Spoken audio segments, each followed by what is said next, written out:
ఇవాటి top 20 news. Telangana వార్తలు. ముఖ్యమంత్రి అధ్యక్షతన నేడు సచివాలయంలో రాష్ట్ర కేబినెట్ సమావేశం జరగనుంది. రైతు భరోసా నిధుల విడుదల, ధాన్యం కొనుగోలుపై కీలక నిర్ణయాలు తీసుకునే అవకాశం ఉంది. కార్మికుల సమ్మె నేడు రెండో రోజుకు చేరింది. రాష్ట్ర వ్యాప్తంగా బస్సులు డిపోలకే పరిమితం కావడంతో ప్రయాణికులు తీవ్ర ఇబ్బందులు పడుతున్నారు. ఆర్టీసీ సమ్మె ప్రభావంతో నగరంలో మెట్రో రైళ్లు కిక్కిరిసిపోతున్నాయి. ప్రయాణికుల రద్దీ దృష్ట్యా అదనపు సర్వీసులు నడుపుతున్నట్లు అధికారులు తెలిపారు. చెరువుల ఆక్రమణపై హైడ్రా అధికారులు నేడు నగరంలోని మరో 3 ప్రాంతాల్లో కూల్చివేతలు చేపట్టేందుకు సిద్ధమయ్యారు. రంగారెడ్డి జిల్లాలో భూ ఆక్రమణలపై రెవెన్యూ అధికారులు ఇవాటి నుంచి సమగ్ర డిజిటల్ సర్వే ప్రారంభించనున్నారు. వివిధ శాఖల్లో ఖాళీగా ఉన్న పోస్టుల భర్తీకి సంబంధించి ఆర్థిక శాఖ నేడు తుది నివేదికను ప్రభుత్వానికి సమర్పించనుంది.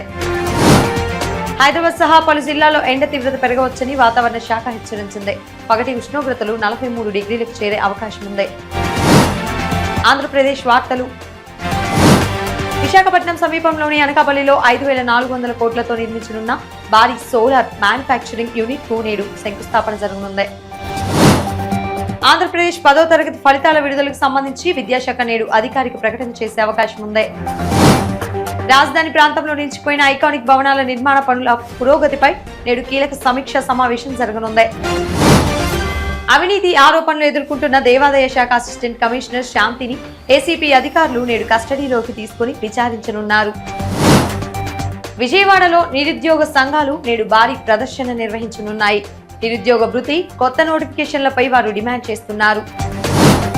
శంకర జయంతిని పురస్కరించుకొని నేడు శ్రీశైలం మల్లికార్జున స్వామి ఆలయంలో ప్రత్యేక రుద్రాభిషేకాలు, పూజలు నిర్వహిస్తున్నారు. మాజీ ముఖ్యమంత్రి నాదెండ్ల భాస్కర్ రావు అంత్యక్రియలు నేడు హైదరాబాద్ లోని పంజాగుట్ట శ్మశాన వాటికలో ప్రభుత్వ లాంఛనాలతో నిర్వహించనున్నారు. జాతీయ వార్తలు. నేడు ప్రపంచ పుస్తక దినోత్సవం సందర్భంగా దేశవ్యాప్తంగా విద్యా సంస్థల్లో ప్రత్యేక కార్యక్రమాలు నిర్వహిస్తున్నారు. పారిశ్రామిక ఆల్కహాల్ పై రాష్ట్రాలకు ఉన్న అధికారాల గురించి 9 మంది న్యాయమూర్తుల రాజ్యాంగ ధర్మాసనం నేడు తుది తీర్పు వెలువరించే అవకాశం ఉంది. రాజస్థాన్, ఢిల్లీ మరియు ఉత్తరప్రదేశ్ రాష్ట్రాల్లో ఉష్ణోగ్రతలు ప్రమాదకర స్థాయిలో పెరుగుతుండటంతో కేంద్రం ఆరెంజ్ అలర్ట్ జారీ చేసింది. అంతర్జాతీయ వార్తలు. 2026 నాటికి ప్రపంచ వ్యాప్తంగా ఐటీ రంగంపై ఖర్చు $6.31 ట్రిలియన్ చేరుతుందని తాజా నివేదికలు స్పష్టం చేస్తున్నాయి. Google CEO Sundar Pichai Apple కొత్త సీఈఓ జాన్ టెర్నస్ ను అభినందిస్తూ చేసిన వ్యాఖ్యలు అంతర్జాతీయ టెక్ వర్గాల్లో చర్చనీయాంశమయ్యాయి.